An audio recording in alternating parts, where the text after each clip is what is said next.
Okay, we'll move forward on to documentation. So select my patient, ensure that that is the patient showing up in the patient header, and then to launch a new document, I'm going to go to my Enter Document icon in my main toolbar. So when I first click on it, part of the profile that we apply when we set up your accounts is a list of personal documents. So these are the documents that are currently being used in the location of your rotation. If we create new documents over the next while, or if you do a rotation on another unit and the profile didn't get updated, you might not see the other documents that you need in your personal document list. So you have two options. You can always search for any document. So if I was in the ED and I needed an adult triage note, if I type A, it's going to show me all the documents that start with the letter A. If I had picked up a part-time position in ICU, I would need not only the system assessment for the med-surg units, but also the system assessment for ICU. So once I've searched or started searching for a document in the search bar, my list of documents has changed to a manual entry list. I can always go back to my personal documents list with this drop-down list here. If I'm going to be working in both ICU and maybe on a medicine unit, I'm going to want both those system assessments in my personal document list, and then I wouldn't have to search for the ICU one every time I was working there. This is one of those preference things.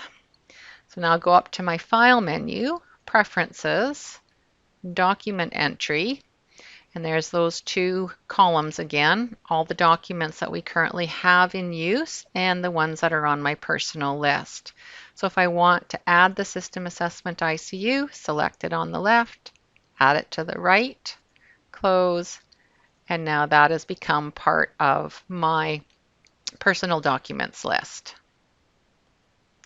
So before we actually go into any of the specific documents, I'm going to talk a little bit about the gray header at the top of our documents list. I would say 95% of the time you will completely ignore that piece of information up there. When we read what those rows are, it's fairly straightforward. Date of service, when did this event, what time am I charting on what happened with the patient?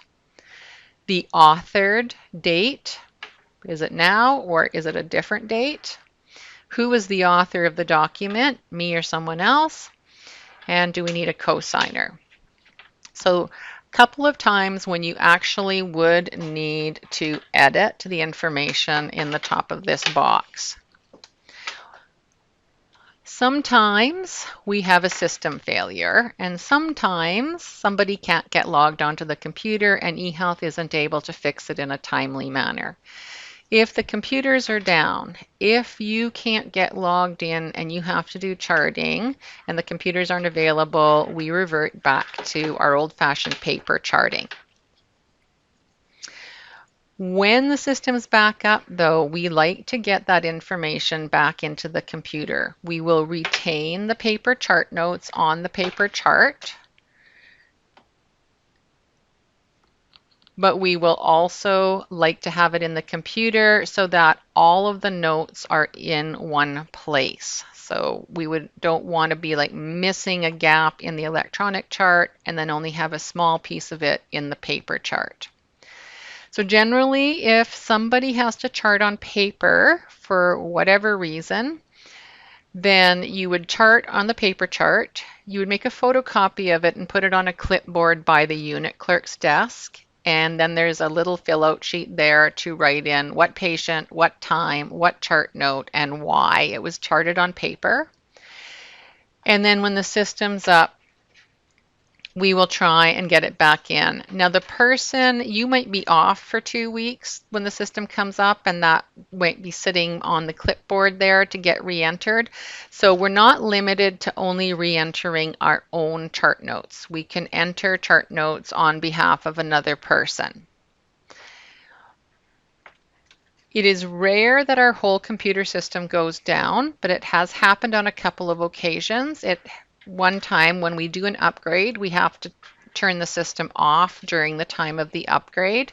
So our last upgrade was in 2015, and I actually think we were down for about 14 hours. So it was quite a bit of paper charting we needed to re-enter.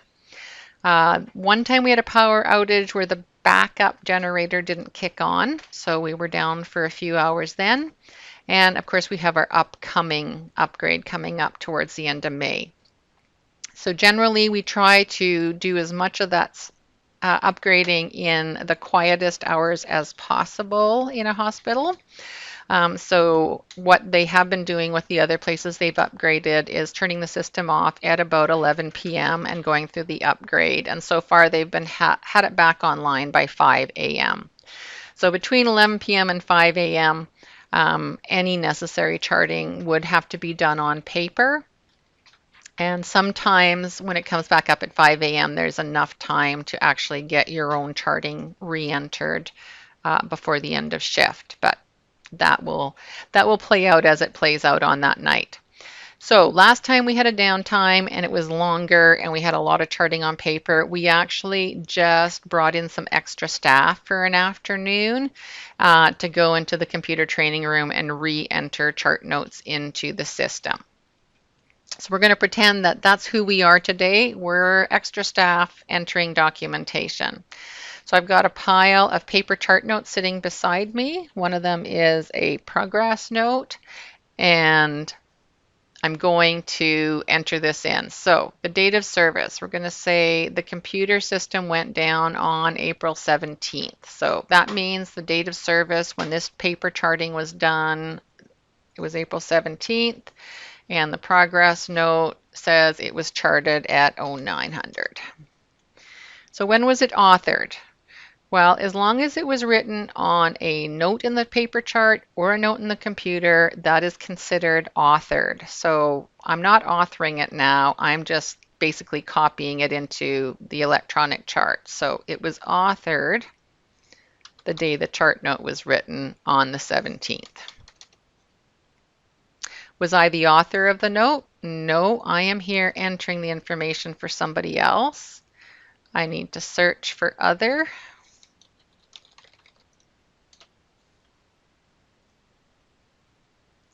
Select the person that did the original charting. And so now I've got my base information. Date of service 17th. It was authored on the 17th. It was authored by SCM Training 12. And now I'm going to enter it into the note that it applies to. So I'll say this was Nursing Progress Notes. And I'll open up my electronic version of Nursing Progress Notes. When it was a full computer system down, we call it a downtime entry. If it was only one person who couldn't chart, we don't call it a downtime entry. So the process that we just went through to select the author, date, time, and date of service applies to whether it was the whole computer system down or just one person who couldn't chart that we're entering it for. The only difference will be that if it was a whole system down, it's a downtime entry, and we're going to click the circle for downtime entry, and then what was the date and time that we're doing the documentation. So I'm going to go through a little bit more detail of the different types of data entry into the documents on our next document, but this is a date and time field, and they are finicky fields. If you try to enter them manually and you don't match exactly what they want, and you type something just kind of not the way it expects it to be, it'll throw up an error warning on the screen, and it's quite annoying. So I always suggest when you come to a date and time field, start with the little clock button. It will put in a right now date and time stamp, and then you can adjust that to what you need to be. In this case, we are doing the downtime entry right now, so we're just going to leave this clock stamp as it is. The next field is the assessment date and time. Again, we're going to start with the clock. We know the assessment date was the 17th. The time, and this only applies to the progress note. This one's a little bit different than our other notes, and that's because we will continue to chart on the same progress note throughout the duration of an entire shift. And that means there will be probably several entries throughout the shift on the note. And this timestamp doesn't reflect the entries very well. So we don't mess with this every time we add an entry. For our progress note and for the nursing progress note only, it becomes a day shift or a night shift note. So if this was a day shift note, I'm just going to make this time 0700, and then if I come back and edit this document or modify this document, I'm not going to change that. I'll type in one of the big white remarks box and start doing my charting. Now the work standard for charting in a progress note is time, comment,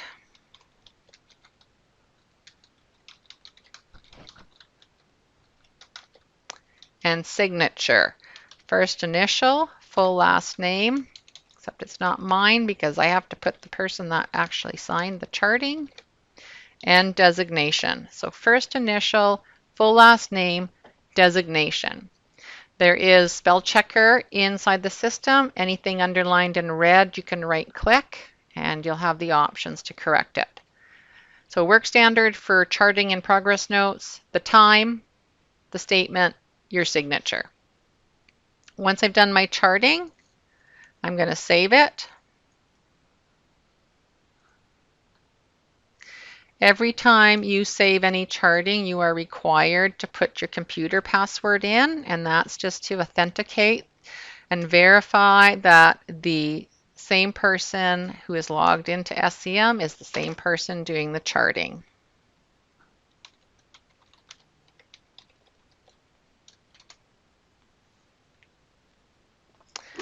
So if I want to look at my note, I go to the Documents tab. This note was authored on April 17th, so it has filed it under April 17th. And if I single click on it, I can see it on the side. So just reading through the pieces of the note, at the top, it's a nursing progress note, date of service, April 17th at 9 o'clock. It was authored at April 17th at 9 o'clock. It was a downtime entry done on April 27th. The assessment date was April 17th. The chart note 0900, signed by SCM Training 12, and then within the electronic signatures, it shows that SCM Training 12 is the author of the note, SCM Training 20 is the person who entered the note. So it captures all the pieces that we edited up at the top of that screen. One other slightly different scenario that you will use this top piece for as well. So you'll use it for a delayed or a downtime entry. And the other time you might use it is if you worked a shift yesterday, went home, got your homework done, went to bed, and at 3 o'clock in the morning, your eyes fly open as you remember you forgot to write something down in the chart yesterday.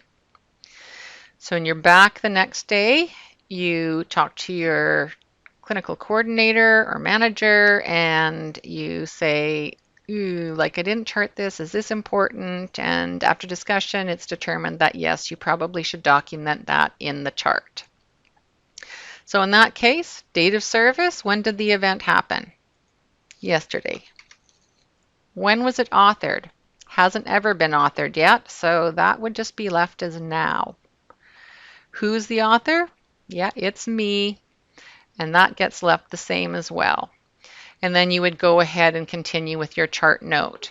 The only difference between that and the downtime entry is it doesn't filter it in the list on the Documents tab under the date of April 26th. It actually puts it under April 27th with the comment that the date of service was April 26th.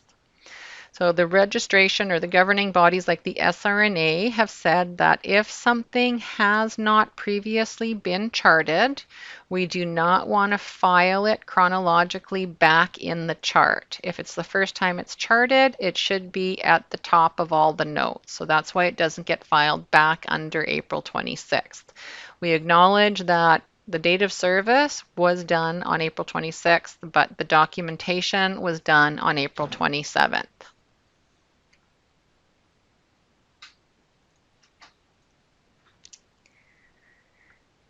Okay, we'll go into a nursing admission assessment. So when you open your first document to chart an SCM, your screen will look like this. If it's an admission document, it'll look exactly like this. If it's one of the other documents, it will just display that document. So navigating a document, scroll bar on the right-hand side can take you through a document. Most of our documents aren't super long in PA right now, but there will probably be some longer ones in the future. If you click inside the document and have a scrolling wheel on your mouse, you can roll the wheel to go through the document. And then on the left-hand side, there are two sideways tabs. And the bottom one is sections, and when you hover your mouse over top of that, it pops out all the sections that are in the document. And this can be a quick way to navigate down to an area where you specifically need to update something or enter something. So as soon as I click on the section in the options panel or in the sections, it takes me right to that section within the note. I like to keep my options panel on the screen all the time, just as a quick reference so I don't always have to pop my mouse over and hold it over. If I was on a smaller screen, I might not want it, but generally it works well. So if you want to keep it pinned onto your screen, once you've hovered over the word sections, you would go up to the top of the sections panel where it says sections in the header, and on the right side there's a tiny little tack or a pin. And when you click that, it'll just tack the options panel onto the side of the document. You can resize it to whatever works well for you. And you only need to do that once, and then it will always be there when you open up a document. So as I mentioned, it just allows me to quickly navigate to the different spots in the document. The orange stars that are noted beside some of the pieces of information indicate that they are mandatory fields. And mandatory means that you won't be able to save it until you've completed the information in those fields. We try and keep mandatory fields to a minimum because we know that nursing can get interrupted in a hurry. Codes can be called, things can go sideways fast, and we need to leave our charting. If at all possible, if you get interrupted in the middle of charting in a note, save it before you leave the computer. When you open a note to start charting on it, the note is locked for about 15 minutes, meaning that nobody else can open and start charting on the same note as you have. After 15 minutes, if you're still looking at the computer, you'll get a pop-up telling you that the lock is going to come off, and you have the option to renew or extend that time limit. But if you've left the computer, you won't see that notification and the lock will come off. And that means somebody else could come and access that note and do some charting on it and save it. And if you had it open and had some charting that you hadn't saved, after somebody else saves it, it won't allow you to save it. So you could lose some of that charting or have to redo that charting. So we try to keep mandatory fields to a minimum so that the note can be saved at any point in time during the time it's being created. But there are some fields that are critically important to pharmacy and some of the other areas, and that's primarily right now height, weight, and allergies. And unfortunately, we were finding those particular fields to be left out and missed a lot of the times. Part of it was people were like, oh, they told me the height and weight in inches and feet, and I don't have a conversion calculator beside me. I'll just write it down on the side here and enter it later. And it wasn't getting entered later. So the fields were created as mandatory fields for those basic ones there. Types of data entry, there are these circles, which are called radio buttons, date and time stamps, check boxes, which are squares, free text boxes, and some drop-down boxes. In some cases, if you answer yes to one of the statements about a patient, it might pop up with more questions that are specifically related to that topic. So radio buttons are either or. It means that they're either selected or not, or in the case of a yes, no, it is either one or the other. If I select a radio button and then realize that I do not need that one selected, clicking on it again will not clear it out. The only way to clear out a radio button is to right-click and delete the data. Date and timestamps, start with the clock, gets you a right now date and timestamp, and then you can adjust it. And always remember to adjust it to reflect the accurate time. Very difficult to review a chart when the times aren't right.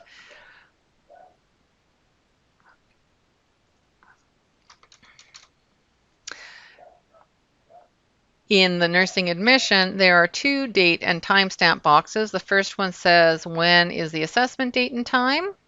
And the second one says, what was the date and time that the patient arrived on the unit? And sometimes those are pretty close in time.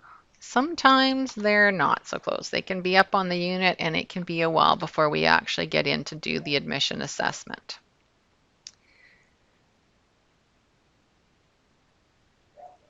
Check boxes are multi-select. So identification, verification of patient identification, best practice. You verify with two methods. You can check both boxes. There's also a free text box there, but if you don't have anything specific to say regarding the verification of patient ID, you do not have to type anything in that box. So I'm going to basically go through and complete this document. It's the only document that I will sort of complete from beginning to end, but I use it as a partial demonstration for a couple other functionalities within documents, and it just gives you a chance to kind of see how the completion goes through. If you are very comfortable using your keyboard, tabbing works to go from one field to the next. If you get to these square or check boxes, it will highlight each one. If you want to select it, you would use your space bar to actually mark off the box. The only time tabbing does not work is when it comes to radio buttons. So I'm here right now. If I hit my tab, nothing happens. It just goes somewhere else. So with radio buttons, it always requires the mouse.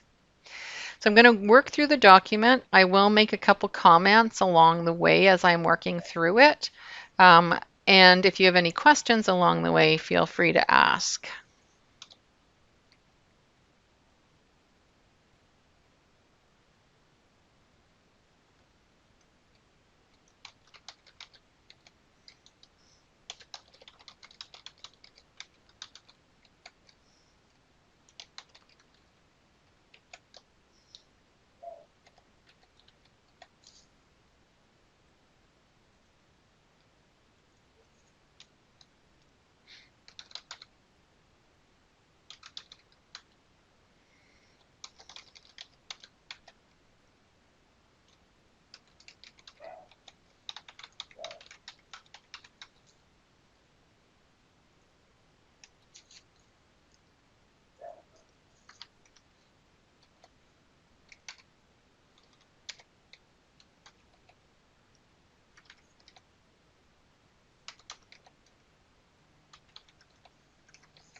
There are a couple areas in here that are actually screening tools.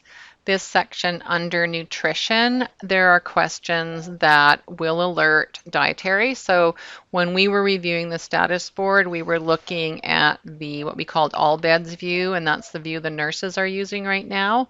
But dietary also has their own view of a status board, which has different columns on it than the ones we do for nursing.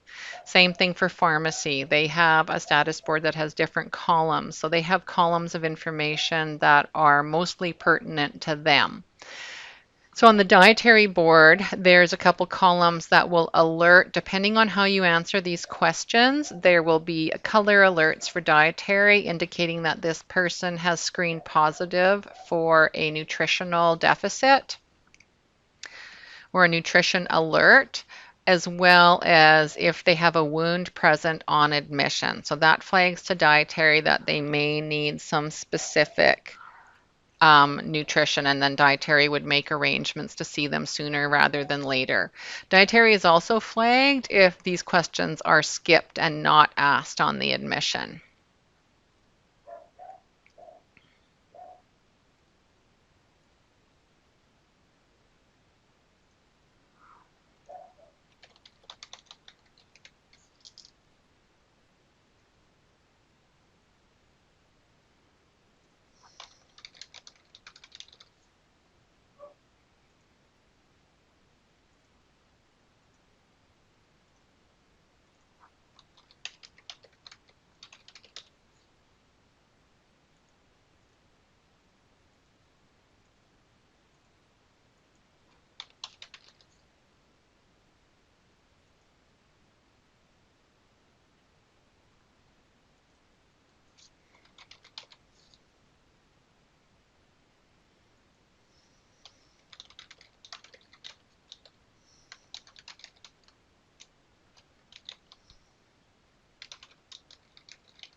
So this is the fall risk question where if you say no, it will remove that fall alert from the status board.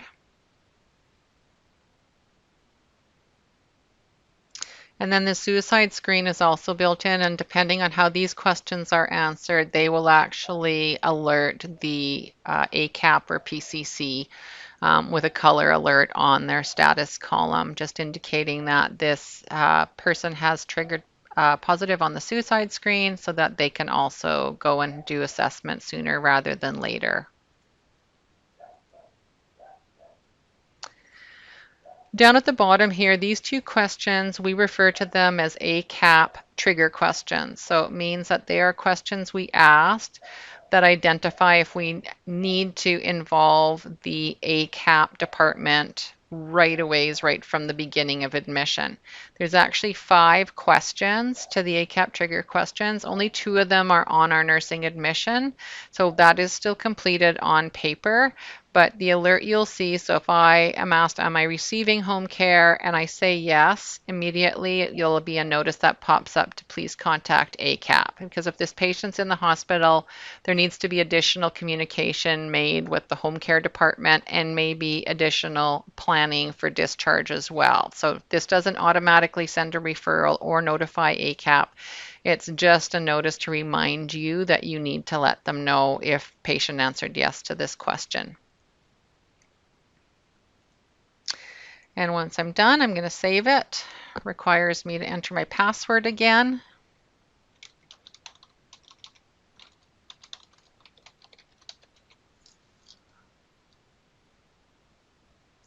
And then I'm on my Documents tab, and my nursing admission assessment is at the top, and I am able to preview all the information I entered on the side.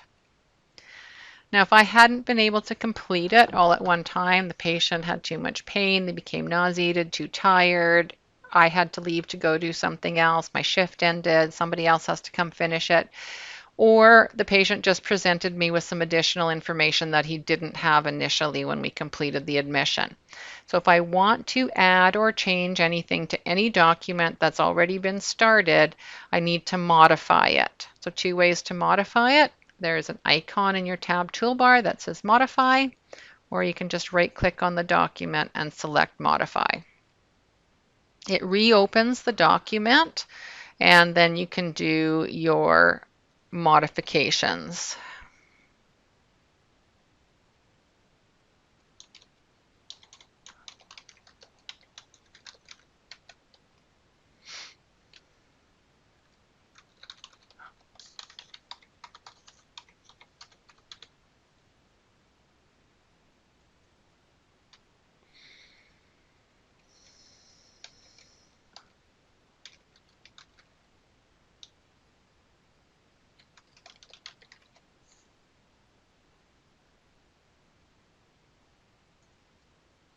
So once you've updated the information that you needed to, you go back and save it.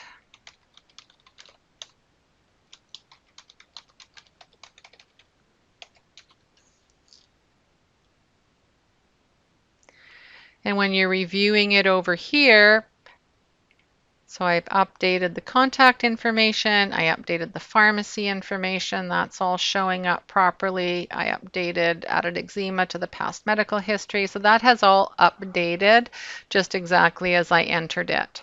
Now, I've been asked a number of questions over the years regarding modification of documents. Can anybody modify anybody's document? Yes, they can. You're not limited to just a document that you authored. Can you just delete something from a document? Yes, it can be done. Can you change something that somebody else charted in a document? Yes, that could be done. Those last two things would, however, be very much against practice standards. I don't recommend doing it. And the system does capture any change or modification made to any document. So if you're ever curious as to if there have been changes made to a document, you can view them by selecting the document, going to that tab toolbar icon for View, and you want to view the corrections. So it opens up in a window, and basically where something's been changed, where there was, or added, where there wasn't something before, it'll be highlighted with a red C saying there's been a change or correction made to this information specifically.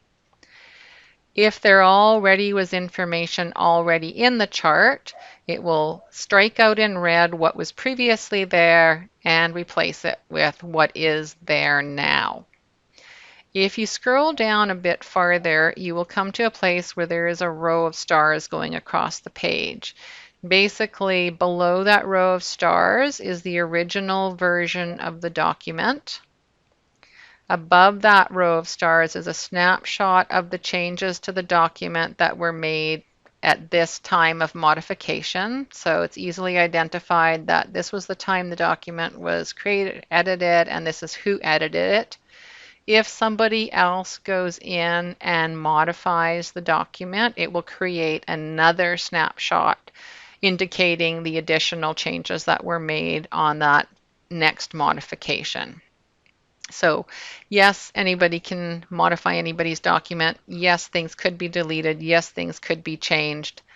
Not good practice, and it is recorded. So just, it's there. We have to have a way to modify our documents so that we can update them and correct information that needs to be corrected or add information. But always keep in mind what your practice expectations and ethical expectations are as well. So we're going to say our patient was discharged, flash forward 2.5 weeks, and they're being readmitted. And we need to do a new nursing admission history. So each new admission requires a new admission history. So nursing admission assessment, new one, open it up. Don't want to modify an old one on a new admission. So some of our patients come in and out of hospital fairly frequently. Some of our patients have very extensive past medical histories. And within the system, we actually can build on that information. So if this patient had recently been in the hospital, there's a button up at the top here that says Copy Forward. So when I click that, I get this three-paned window. The first one has a number of tabs at the top. The one that is initially selected is Nursing Admission History. And what that does is give me a list of dates where there have been previous admissions done on this patient. So the most recent one being at the top. So if I select the nursing admission assessment from 2.5 weeks ago, when I click on it, I get a preview of that document over in my right-hand panel. In the center panel, I've got a blank checkbox and a symbol that tells me I can expand this information. Basically, when I expand it, there is a blank checkbox that correlates with each section of the document that was completed on the last admission. So what I want to look for is information that is static or doesn't change over a 2.5 week time span, and sometimes even longer. So I can expand admission details. Well, date and time of arrival on the unit is not going to be the same as it was 2.5 weeks ago, so I'm not going to check that box off. But my occupation hasn't probably changed. I was admitted for a fractured femur last time. I sure hope that's not the same admitting diagnosis. My preferred name, though, probably hasn't changed. Source of information, I can reference this. Last time, source of information was the patient. That's who I'm talking to this time. Still the same. Language hasn't changed in 2.5 weeks. Next of kin, if I'm talking to the person right now, I can validate, is this still your contact information that you want to have? Are these phone numbers still correct? If I'm not talking to them right at the moment, I'm going to presume that they probably haven't changed in 2.5 weeks. I will validate it when I do my interview. Really, the two biggest advantages to being able to use Copy Forward are for past history of hospitalizations and past medical history. Some people have very long lists of previous hospitalizations and very extensive past medical histories. And to rewrite those all the time, and sometimes even needing to pull old charts to get a good history, takes a lot of time. So being able to bring those histories forward from one admission to the next can be very time saving. And they are the two biggest pieces that are a benefit for being able to copy forward. So once you've gone through things and checked off the ones that are consistent that you can bring forward from the last admission, then you go click on the button at the bottom that says Copy Items into Current Note.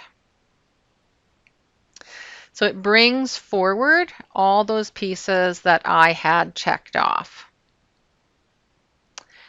So my past history of hospitalizations, it brought forward what was on my last admission.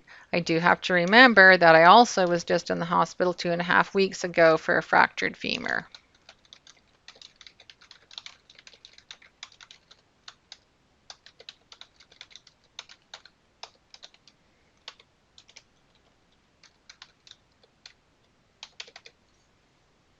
If I didn't talk to them when I was doing that, as I do the rest of my interview, I'll say, this is still your primary contact, this is still correct phone number. Allergies, any update to allergies since 2.5 weeks ago? Good. And carry on for the remainder of the admission. And then when you're done, you can save it.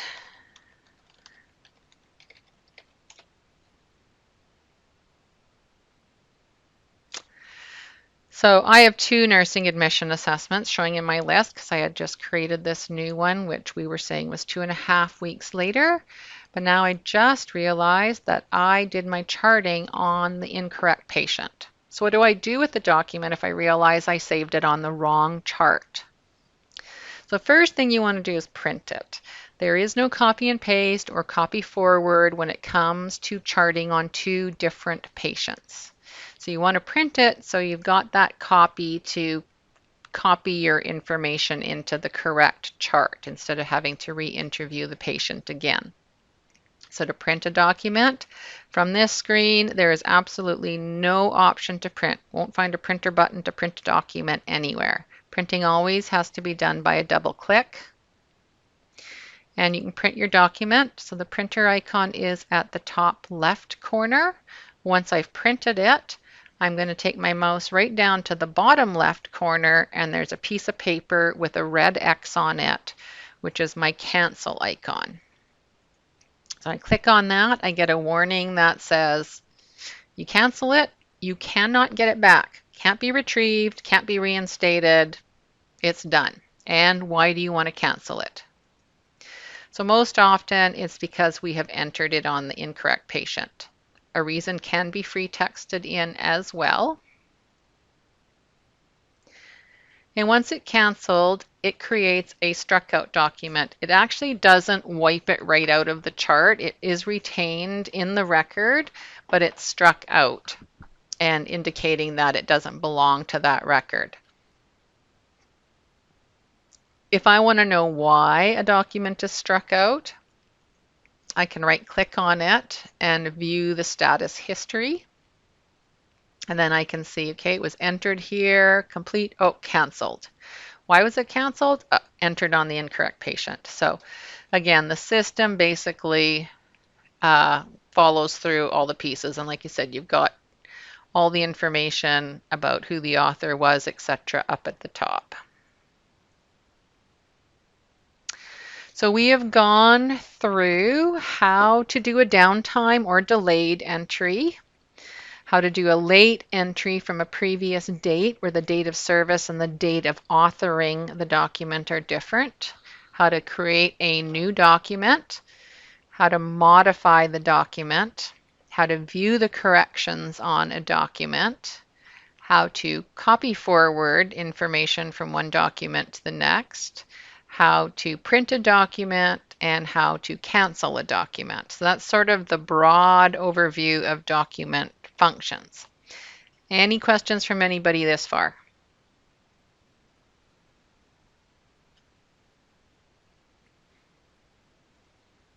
Okay, we will go on to the next document. So we've already seen the progress notes once when we were doing our downtime entry. I'll just go over it again and then add a couple other little pieces of information.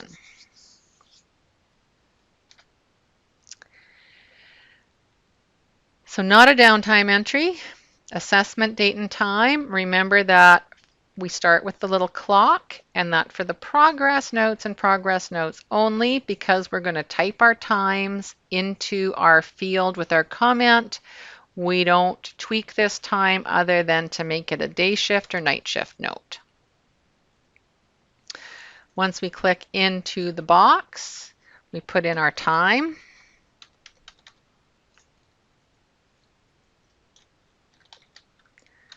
Our comment.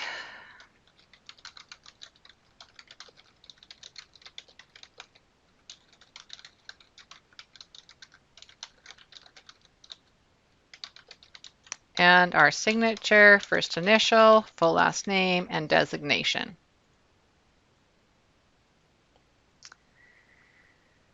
And then we can save it.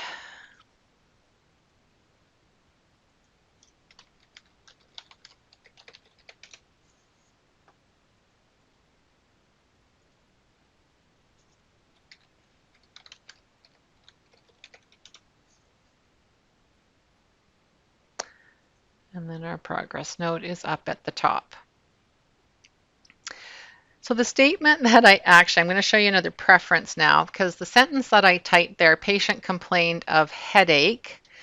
Normally, I tend to use a lot of acronyms, and I know it's drilled into us that acronyms are bad news, and there's very, very few approved acronyms, because what I think an acronym means and what a gynecologist and what an orthopedic surgeon and a physiotherapist thinks that acronym means can mean very different things.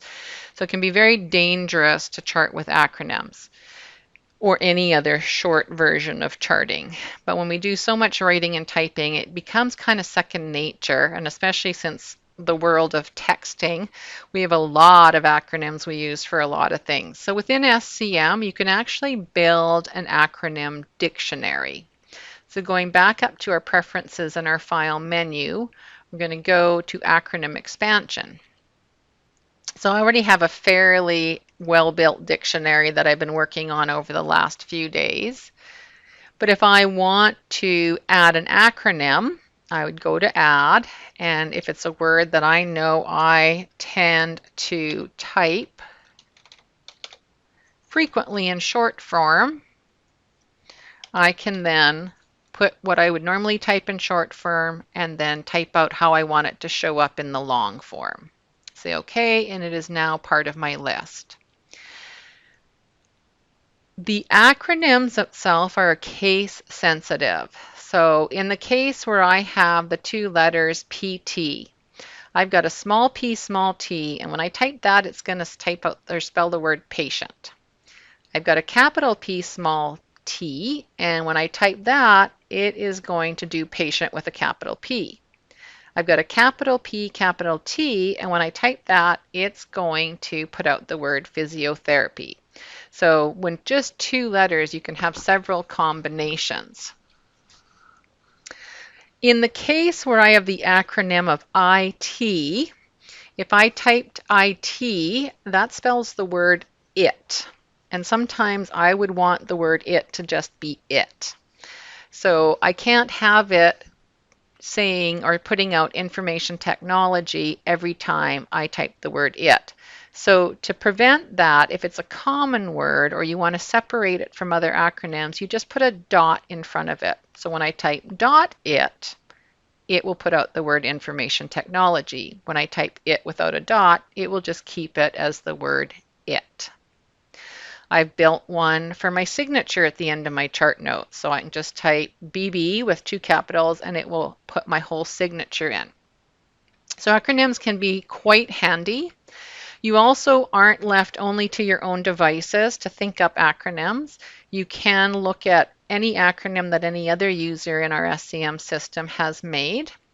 So if I click on import from other user, it opens up a second screen, and now I have a drop-down list of all other people who have created acronyms in the system. And I can just scroll through them and see if there's anything that interests me. That one I probably would use, so I'll check it off and add it to my list.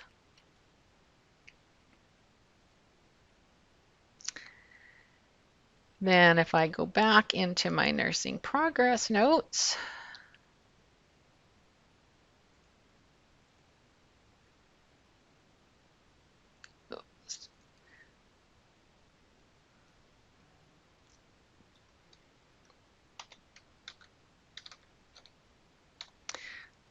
capital P, small t, and hit the space bar.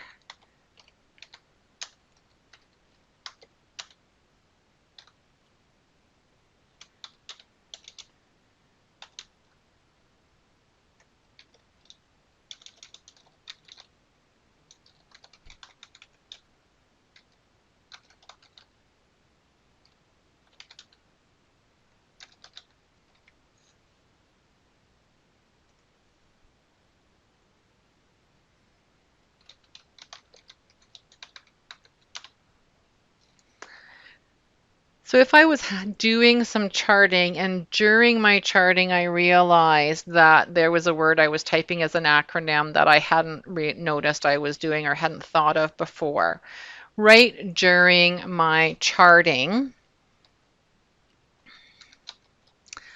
I realized like, oh, I guess I shouldn't use that acronym. That's one I'm not supposed to use. I can actually just copy it.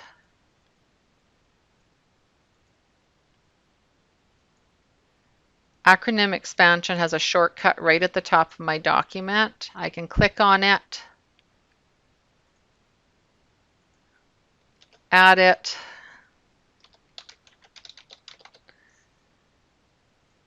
OK, and OK.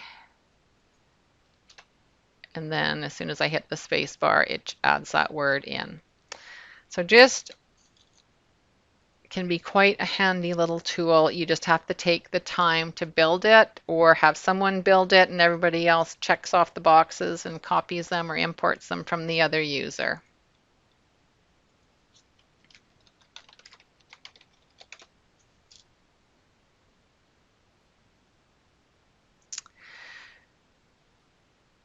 So we're going to say that I'm going for coffee and you are covering for my patient.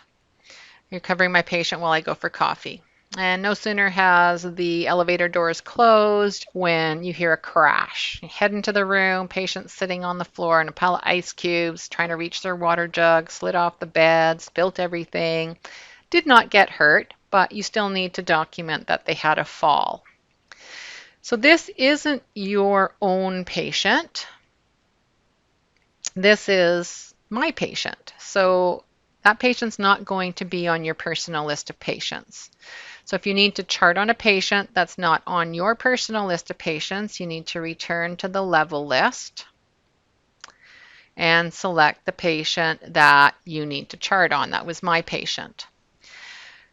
Now it's quite instinctive because up to now, every time I've opened a document, I go up to enter document. This is where we need to just take a deep breath for a second and go, oh, wait a minute.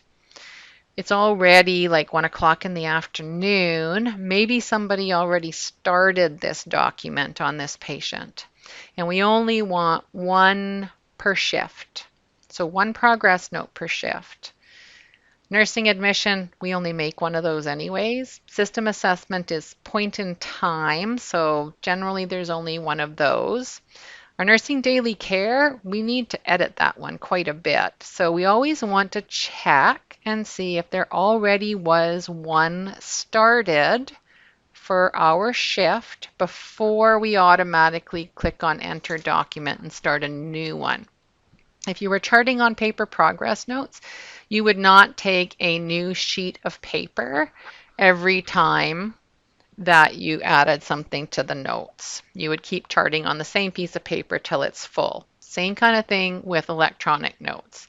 So I've highlighted the patient that I need to chart on. That's not mine. I'm going to go to the Documents tab and look and see April 27th and 11:02. So that's a day shift. So yes, there is already a note for day shift. Okay, so instead of making a new one, I'm going to modify the one that's already there. So anytime you're going to add a statement to a progress note, you'll click at the end of the last sentence, hit enter, and begin your documentation right below it.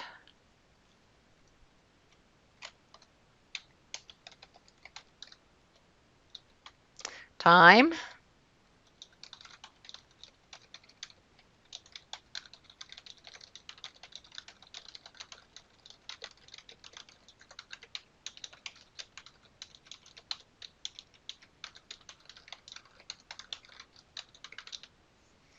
And statement.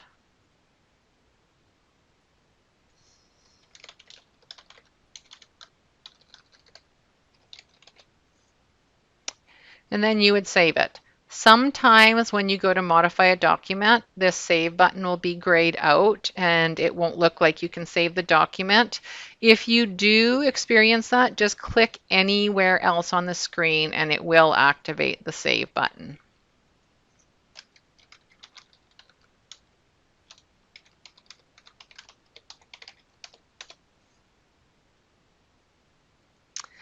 So when you start to read the notes, like this, it begins to make more sense as to why we type the time and type our signatures into our notes rather than just relying on a list of electronic signatures below it or the time up in the header here somewhere. So for reading progress notes, and that's why the progress note is unique regarding its assessment date and time field and how we do our charting on them.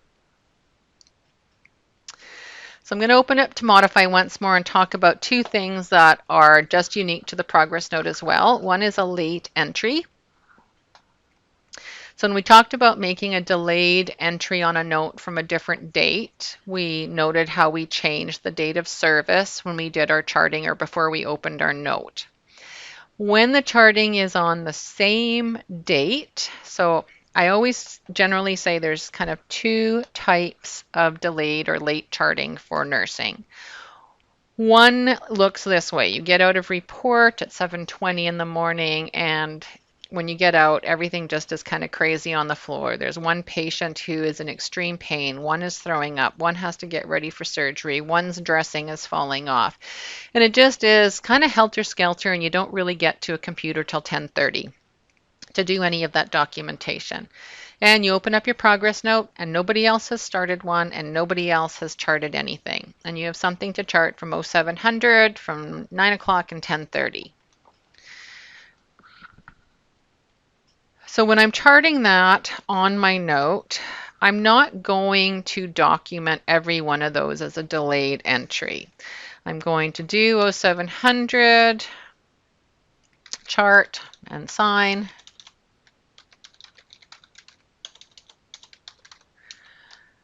0900, chart and sign, and 10:30, chart and sign, and then I'm going to save it. So when I save it, it's going to save with an authored timestamp of 10:30 when I actually entered the charting. And it's going to mark it that those three entries were made at 10:30, even though I've, identified that this event happened at 7, this event happened at 9, and this event happened at 10:30. So we don't have to add the words late entry to any of those pieces of documentation.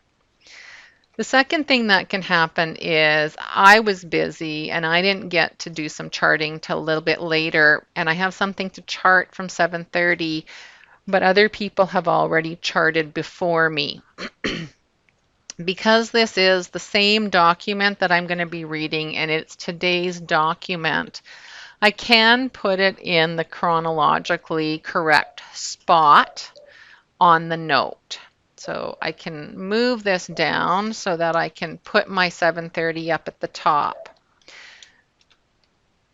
But I'm also aware that perhaps this chart ends up in court sometimes and somebody is reading through those correction logs for modification or changes that were made to a document.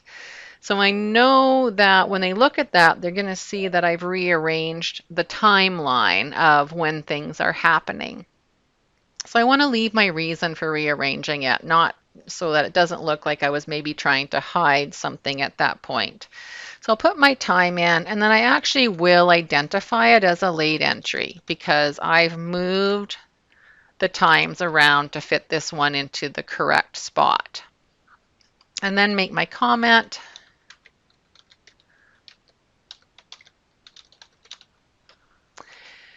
The second thing on progress notes is what if I charted on the wrong patient?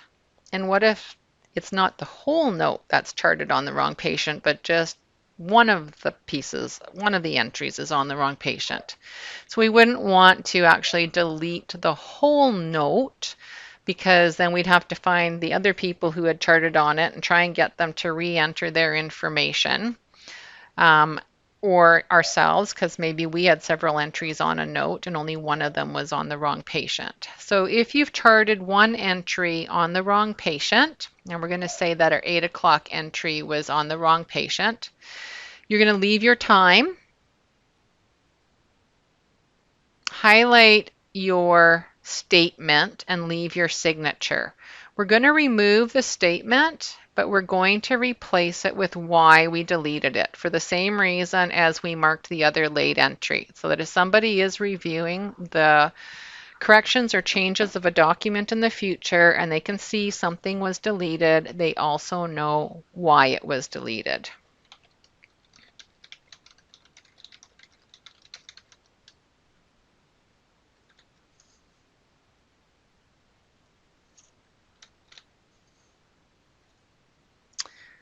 So those things are just a little bit different with the progress note than they are with the admission or a whole note.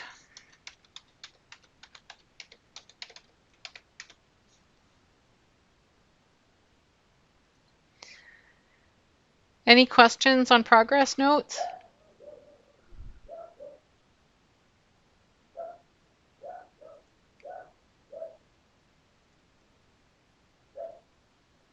Mm-hmm.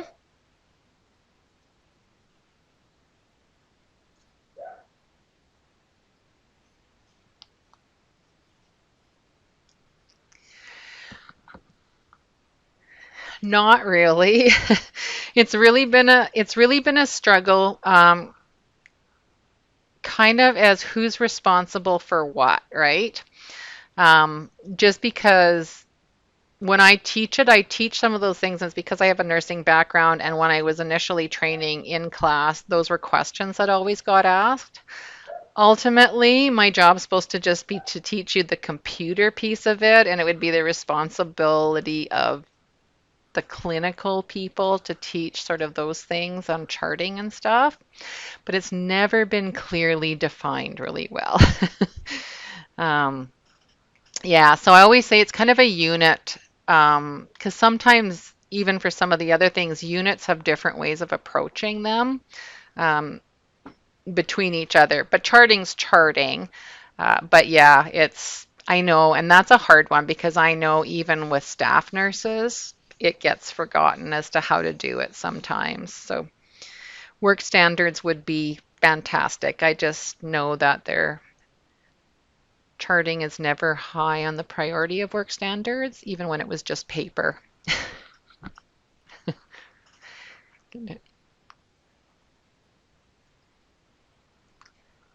Yeah, yeah, absolutely.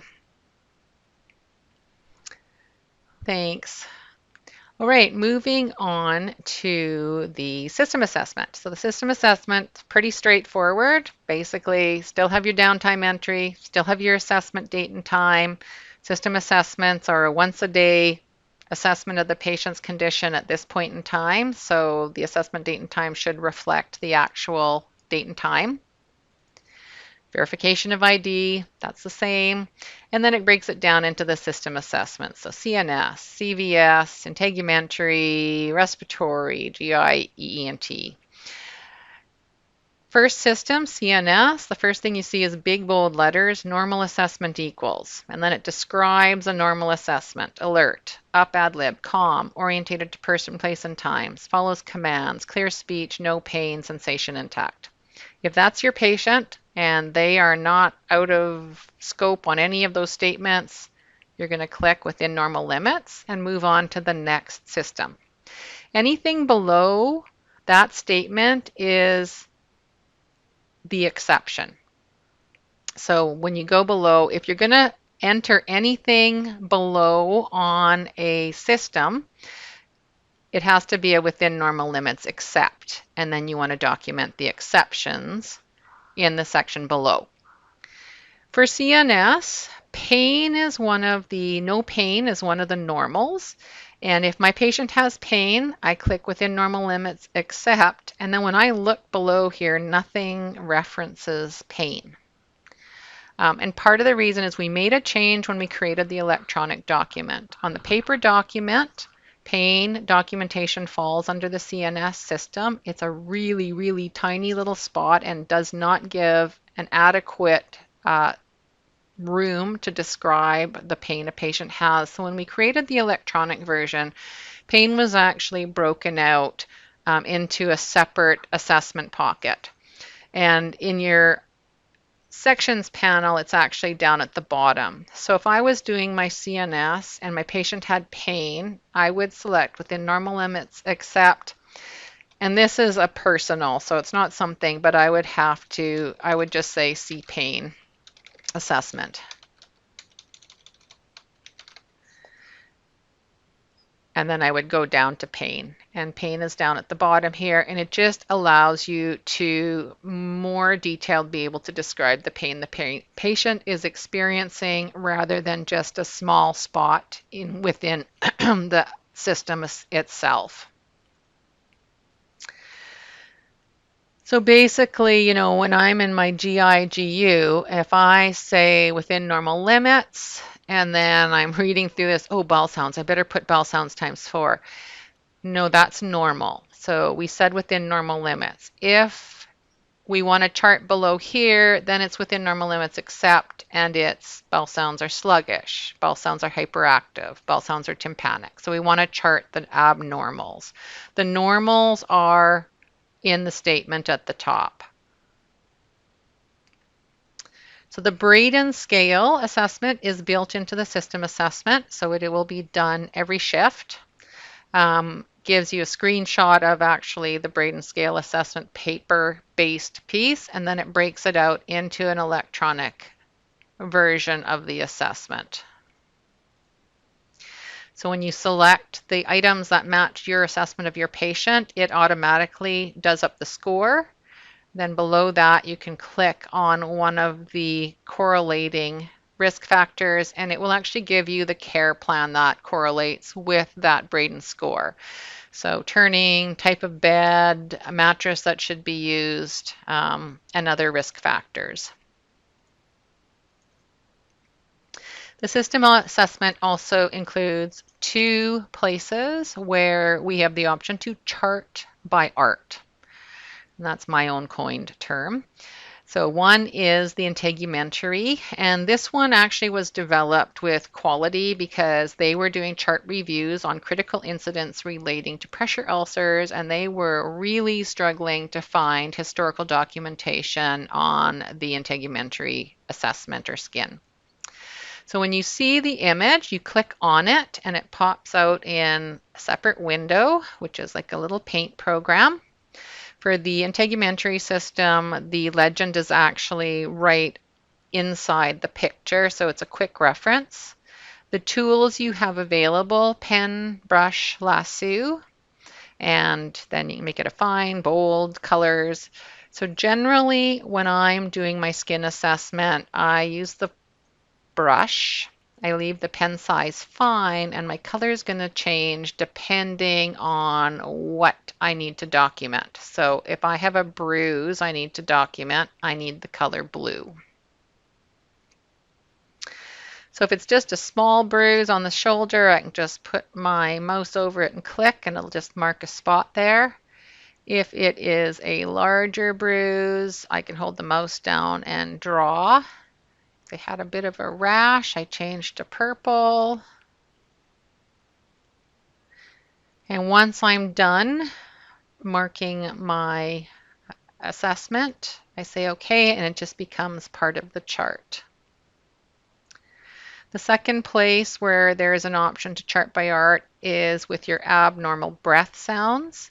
So the legends on the left-hand side, W represents wheezing, C crackles, D decreased air entry, and O is other, which leaves you a space to tell you what your other would mean. There's also a large free text box for abnormal breath sounds, so if you prefer not to use the chart by art for this one, you can document by text your assessment. If you want to use the chart by art, you also just click on the image before, like you did before. My preference with the abnormal breath sounds is to use the pen rather than the brush and a bold tip. Color doesn't matter. And then I can just, if I got wheezes, crackles, decreased air entry, I just write my letters on there and say okay. And I know some people say it feels very awkward to write letters with a mouse, and I agree it does. It'd be nice if we could type them on there. But at a glance, it's quite easy for me to see what the assessment was. Sometimes easier to read than the text within the documents, but it is a personal choice as to how you want to document your abnormal breath sounds within the system assessment.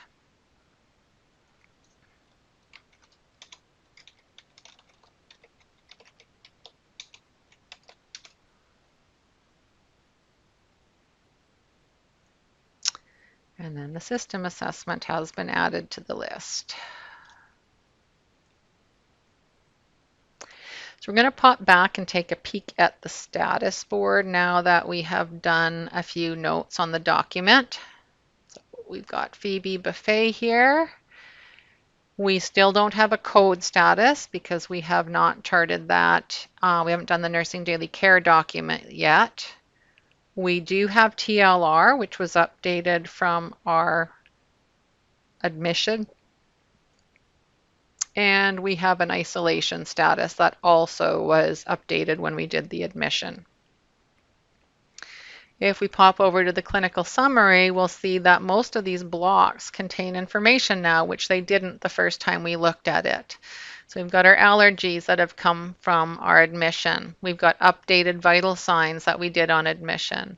We've got contact information that came from admission, the past medical history.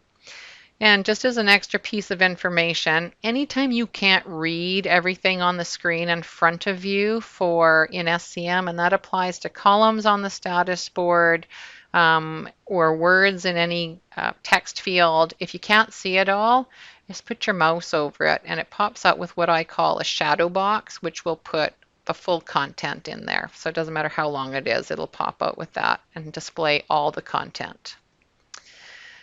Healthcare directives, it's pulled my information that I entered on the nursing admission into here. Still no code status because we haven't got an order and haven't updated that document yet. Presenting illness from nursing admission, risk assessments from nursing admission as well as the system assessment, and the isolation information that came off of the nursing admission as well. So just sort of a quick overview and understanding of how it pulls that information from all those other places.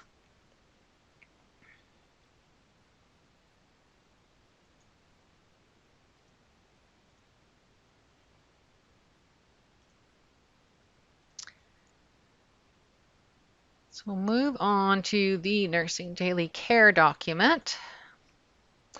Nursing daily care document is fairly short and sweet, almost all fits on one screen. It's got a very short sections table of contents. And this document captures hygiene, it captures nutrition, it captures mobility and sleep on a sort of day-to-day basis, as well as any changes that happen within those risk assessments. So we can adjust the changes. If there's a change to TLR, if there's a change to the fall risk, if there's a change to the isolation status, this is the document that is going to let us update the information from day to day. So it starts basically like all the other ones with your assessment date and time. This document will be modified at multiple times during the day. I tend to just set my date and time when I first open it, and then throughout the day, it's just as it's saved. It would show as a revised date and time. So hygiene first, tub, bath, or shower, and you're only going to document this if you gave them a tub, bath, or shower during your shift.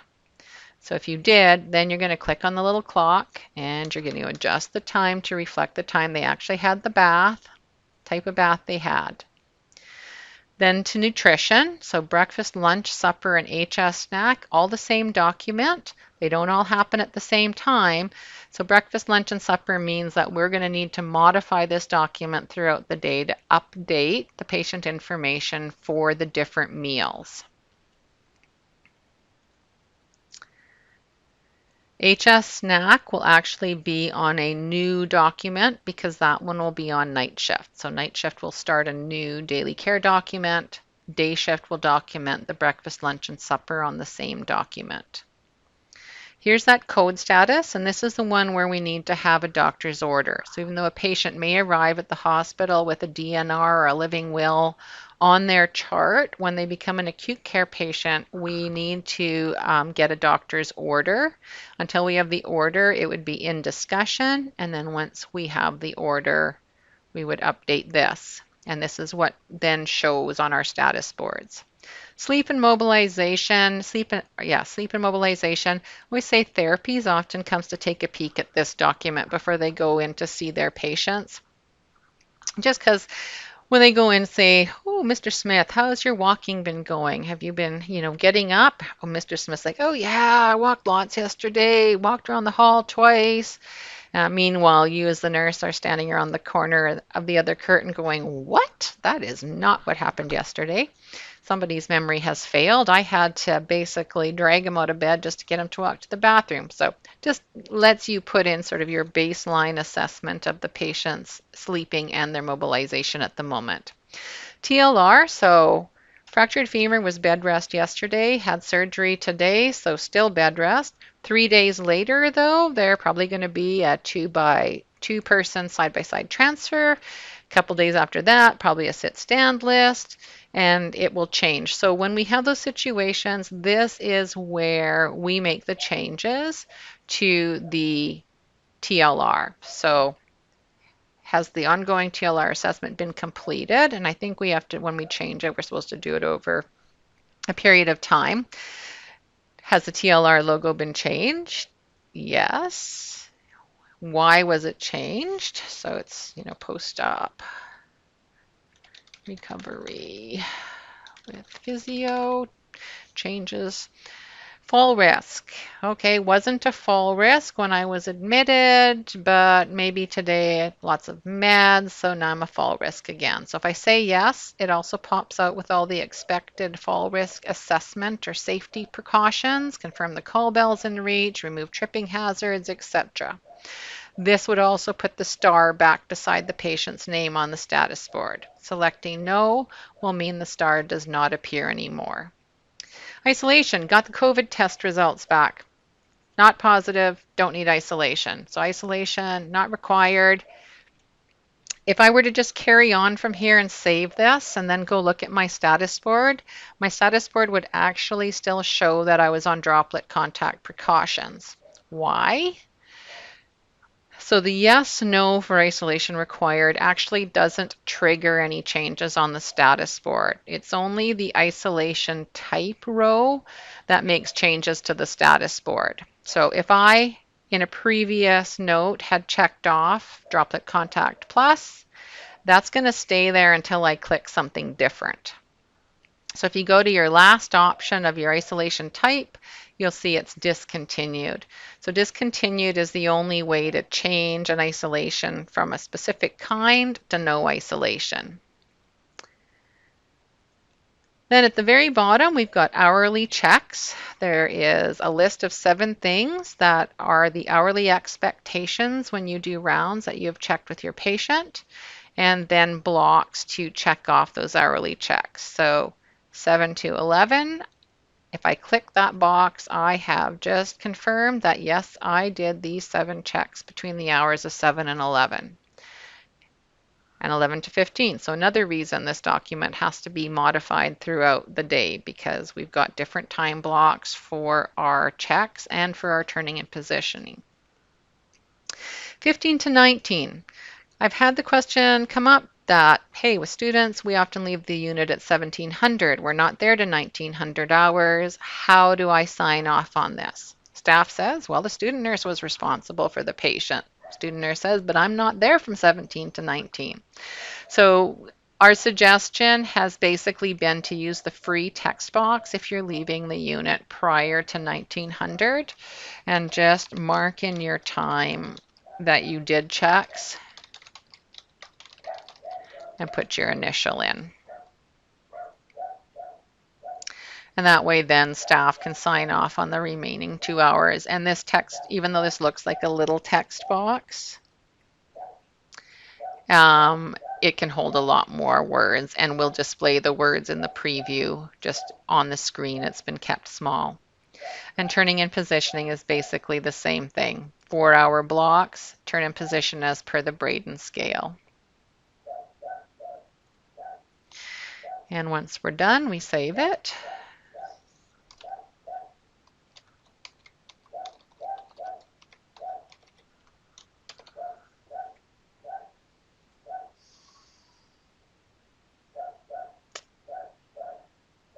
And now we have this document with the information. And if we go back to our status board,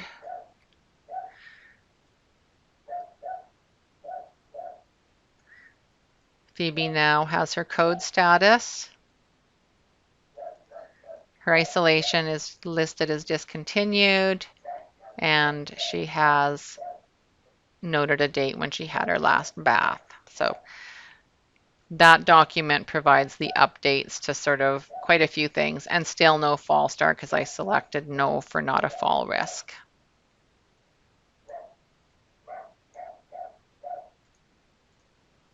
Can you guys hear my dog barking in the background?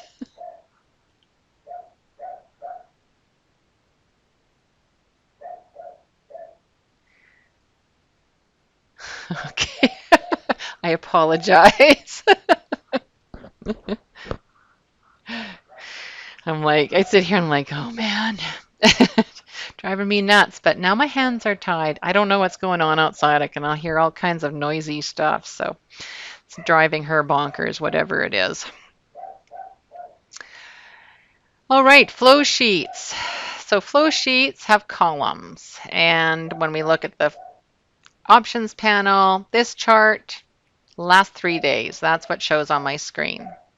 Today is April 27th, and I already have a column showing here for April 27th, even though I didn't come here and make one. And that's because we collected vital signs when we did the nursing admission assessment, and it created the initial column for the vital signs off the nursing admission assessment. If I have more vital signs to enter, I need to add an additional column. So 2 ways to add columns. There's a add single time column icon here, and I can right click at the top of my column and add a single time column as well. Little pop-up comes in indicating that what time did I do? I'm hoping that it was today, but then what time did I do the vital signs? So I can change that time right there, and it will give me a brand new column for 11 o'clock today to enter vital signs in. So then we have each system or each sign, so blood pressure, heart rate, respiratory temperature has its own section, and then the blank box is where I want to type. There are also several pieces in each section. For blood pressure, then I've got my systolic, diastolic, and mean, the method, source, and position. Not every patient needs all that information, but some patients do require that information, so they are all available. So I just click into there and I get my first line for my systolic. And depending how you can use your keyboard or you can use your mouse. I can use my mouse to click into my next box, or I can hit my enter key and it'll take me down to my next field. The mean is automatically calculated based on the systolic and diastolic. When I hit enter again, it takes me down to the method. Now, as I mentioned, not every patient needs to have it entered with that much detail, and if you don't need to enter that on this patient, you can just hit enter and it will skip past this box. If I do want to capture the method, with these words here, I can use my mouse to click it and select the one I want, or when they have unique first letters, I can just hit that letter on my keyboard and it's going to pick the one that starts with that letter, and I can hit enter and go to my next section. Another way to make selections on these lists is to use the space bar or the arrow keys to move over the different options, and when I have the one selected that I want, I need to use my space bar to actually confirm that that's the one I want displayed. If I want to skip it, I just hit enter and it goes to the next field. So again, if I want to use my arrow keys, it's arrow keys, space bar to confirm, enter to go to the next field. Unique first letters, use the first letter, hit enter to go to the next field, or just use your mouse to click from one to the next. Squares mean I can multi-select. Circles, I can only pick one. Radio buttons. The respiratory system is a system or respirations, and a lot of these questions below are something you would have assessed as part of your system assessment. And there is no need to double chart. You don't need to chart it again on the flow sheet just because it's here. However, a system assessment is a point in time assessment. And if there's a change to the patient's status after that assessment's done, we do need to document that. So you can either document in your progress notes or you could document some of those changes on the flow sheet. So the 3 that I find are captured on a system assessment that are sort of repeated on this flow sheet here are some of the respiratory the level of sedation, and the pain scale. So again, those were documented on the system assessment. Only document on the flow sheet if there's been changes that you need to update for them.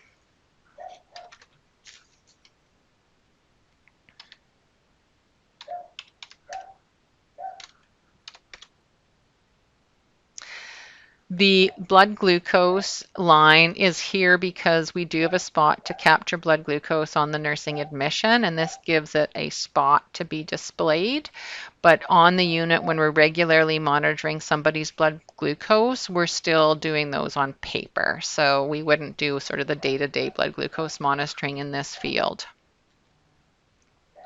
For level of sedation, when we have the S1, 2, 3, 4, kind of these initial letters, that's just so you can use those to select them quickly. If you click any of those on your keyboard, it will automatically select that line, and same with the pain.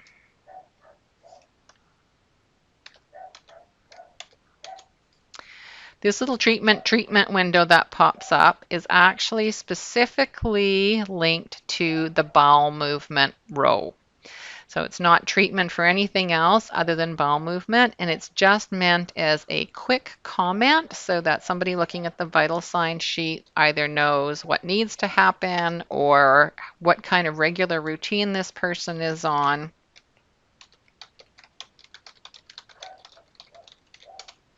It's not the MAR, it's not the notes, it's just a quick reference right within the bowel movement list there. So height and weight are on here, and we did collect height and weight on our nursing admission, but they were stated, and if I get the actual height and weight a little bit later on in the visit, I'm not going to go back and modify the nursing admission. I'm going to make those updates to on the flow sheet.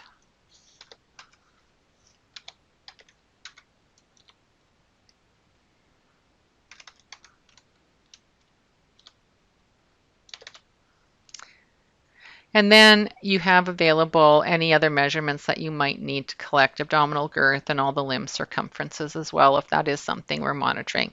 So as I said, there's lots of information that you can enter into a flow sheet or into the vital signs.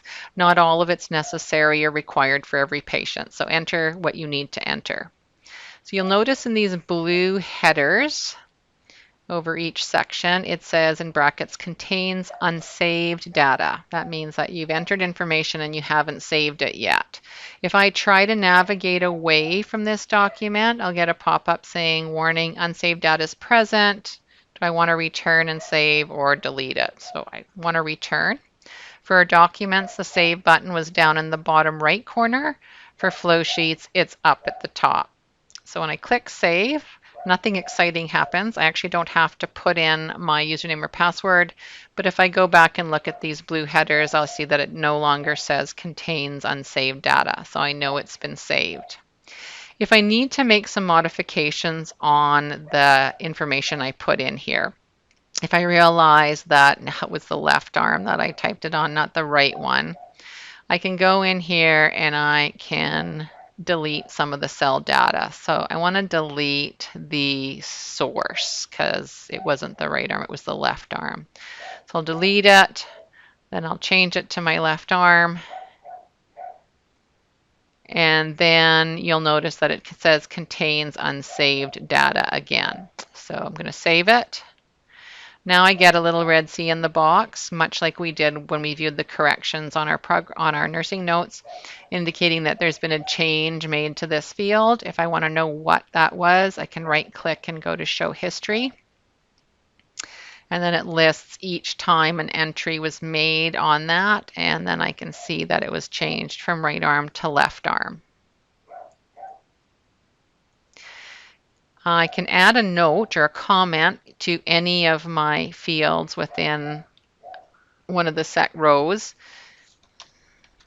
And perhaps their blood pressure was a little more elevated today, or their pulse. And I just want to leave a little note in there so somebody doesn't freak out. And in that case, it puts a little asterisk up in the top right-hand corner. And if I want to know what the comment was, I can just put my mouse over the little star and it will pop out with what was left in the comment. If there is an option to enter a note, and when you click on that, it actually links us right to our nursing documents. And it's actually quite a handy tool, but it's one we don't use because it only lets us create new notes. It doesn't allow us to modify existing notes, so it's just not one that we really link to. We use the comments more and have to manually just type information into our nursing notes. There's also the option to turn a highlight on, which just turns the text red and just makes it stand out a little bit more. If you had forgot to adjust your time when you created the column, you can go back and change the time. You use the top block for that. You won't see the option to change time until the column's been saved. So if I wanted to change the time, oops, see, I've got unsaved data present again. So we'll save it. And we can change the time. And we'll say it was 10:45.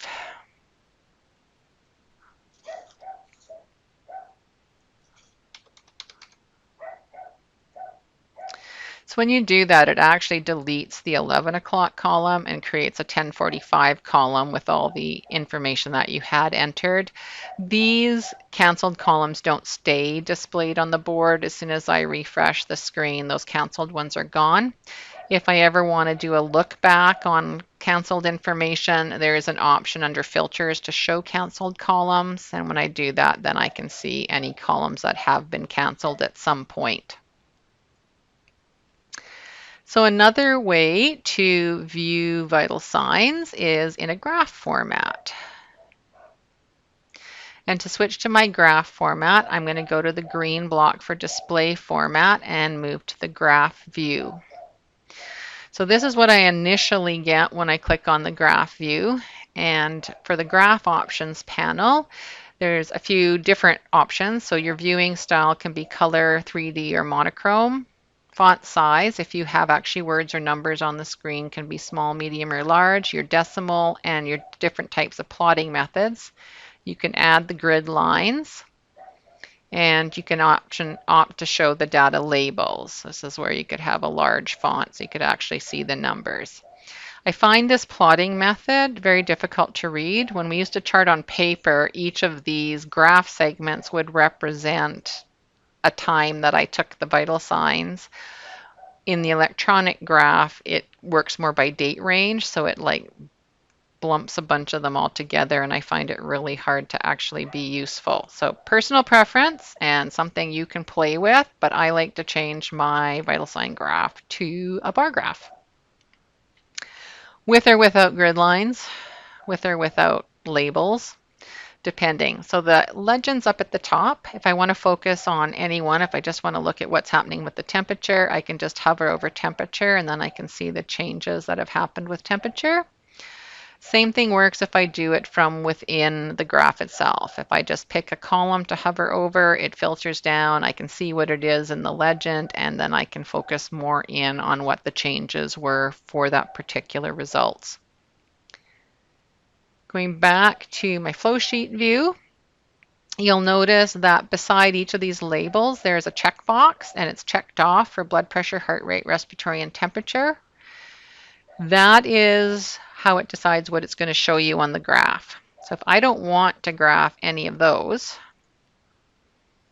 but for this patient, we're following weight gain because they're retaining fluid and we're trying to get them to get rid of some of the fluid. It's more important for me to be following weight, and I'd like to see that on a graph. So I unchecked the others, I just checked weight, go back to graph view, and now it's just my weight that's displayed here. So that's all those checkboxes refer to, is what shows up on the graph. And it will always reflect on the graph the same date range that you've picked off your options panel as well. So if you need to print vital signs, that's when we need to use this print reports icon, just because we can't print them the same way we do vital signs. So when you click on print reports, whatever reports you have access to will show up in your screen. And the one you're going to want is vital signs. And it says latest 4 flow sheets based on this visit. And what that means is it's going to pick a given date and time. And if I leave it just as is and click preview, it's going to start with the date and time of right now and look back 4 sets of vital signs and put those on the report. If I want to pick a different look back time, I can go to options and I can change that date and time that I want it to look back from. So if I just click preview, it will run that report. First report of the day is always super slow. I think it sends a message to the data center and then has to go out for coffee and wake everybody up and sort their papers out, and then eventually it gives me the report. If I run another report in the next little while, it'll take like 3 seconds. But this first one, it's probably about a minute, maybe a little bit more, but it feels like it's 5 minutes when I'm waiting for it to show up on the screen.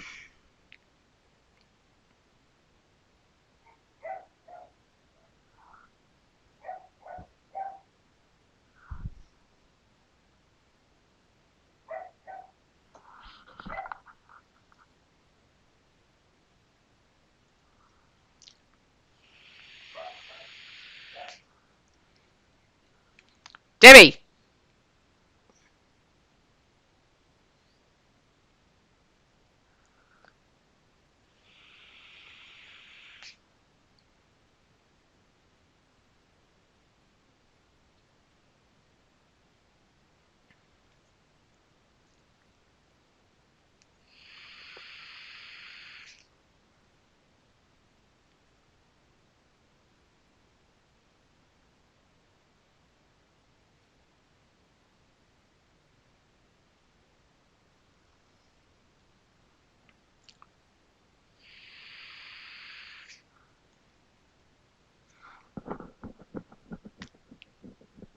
Okay, this is like extra slow.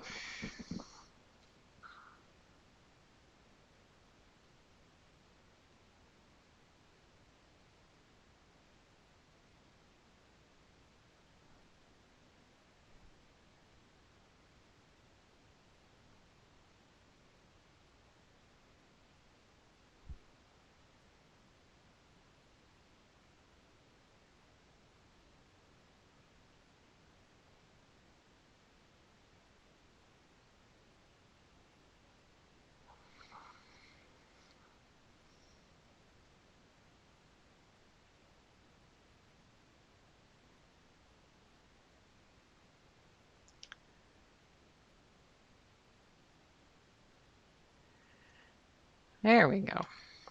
So that's what a report looks like for vital signs. 1, 2, 3, 4 sets of vital signs. It won't print any of the columns where we haven't entered any information. To print it, the printer's up at the top left.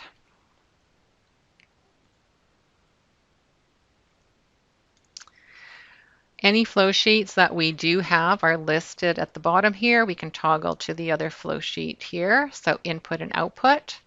Input and output has 4 rows. Length of stay total, which basically just keeps tallying up input and output from admission. Tend to ignore that row. And then grand total, which tracks shifts, data entry, and daily totals. Date range for input and output, this chart since yesterday. So all you would see is the last 24 hours on the screen in front of you. It's made up of white, yellow, and green columns. White columns are columns where we actually enter data. Yellow columns automatically add up our shift totals, and green columns add up daily totals. So on any given day, on a day shift, maybe you'll have 3 or 4 white columns. So if I entered some intake at after breakfast at 9, after lunch at 1, and after supper at 5, I would have 3 white columns with the times of 9, 1, and 5. Then I'd have a yellow column saying 1900, adding up all those day shift totals. Then night shift would start and I would have other entries. So if I hang an IV bag at 2100 and another one at 0500, I'd have 2 white columns for intake that I entered data in. I would have another yellow column and the time would say 0700. That would add up the night shift entries. And then this green one, which is a daily total, and it would add up those two yellow columns. To create rows to add to new information or a new entry onto my flow sheet, same as vital signs, single time column, adjust time as needed, a blank white, a blank yellow, and a blank green for day shift.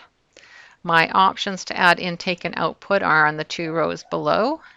If I click on intake, it expands to the different types of intake that could be added. If I have IV normal saline,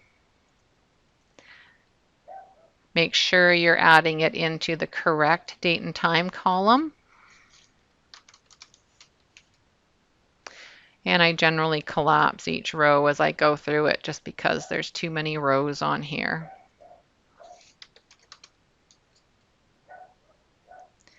And intake output is the same. So urine, emesis, nasogastric stool. There's also CBI and also all the different drains that someone might have.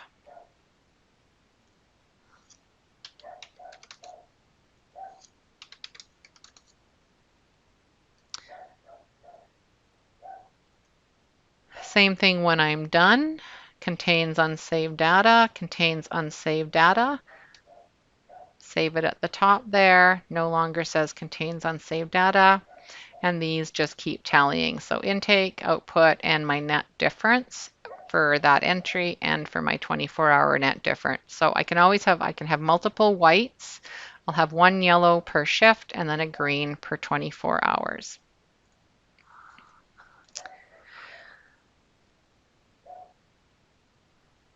So that pretty much covers everything for SCM. Does anybody have any questions at the moment?